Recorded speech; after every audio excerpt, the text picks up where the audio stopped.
Umarangkada na ang joint military exercises ng Pilipinas at Amerika kung saan kalahok ang FA-50 jets ng Pilipinas na ilang linggong grounded dahil sa pagbagsak ng katulad na modelo sa Bukidnon.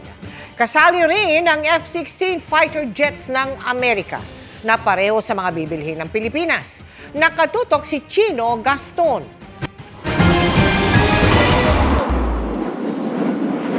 Dinig ang alingawaw ng US at Philippine jets sa pagbubukas ng Cope Thunder 2025 Joint Military Exercises sa Clark Air Base, Pampanga. 4 na Philippine FA-50 jets ang sasabak sa isang linggong pagsasanay. Pero pagkakataon din ito para makita nila ang kakayahan ng 12 F-16 fighter jets na dala ng Amerika.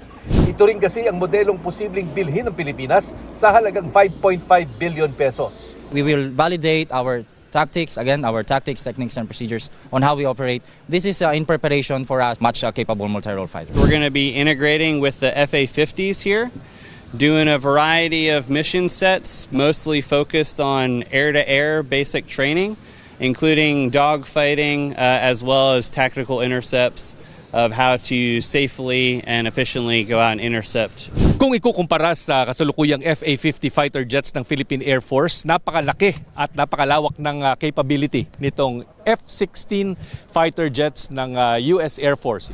Proud namang makatulong sa Pilipinas ang ilang US servicemen na may dugong Pinoy na kasama ng US contingent. Napakasarap ng pakiramdam na maisuot ang uniform namin dito sa bansang kinalakihan namin. Mapalakas o mapatibay po natin yung samahan ng US and ng Philippines na naitaguyod na po dating-dati pa.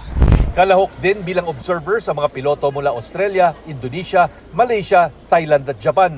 Napagpasyahan ng Philippine Air Force na payagang lumipad ang mga FA-50 fighter jets para makasama sa Cope Thunder exercises ilang araw matapos isara ang aircraft incident investigation sa bumagsak na FA-50 fighter jet sa Bukidnon noong nakaraang buwan.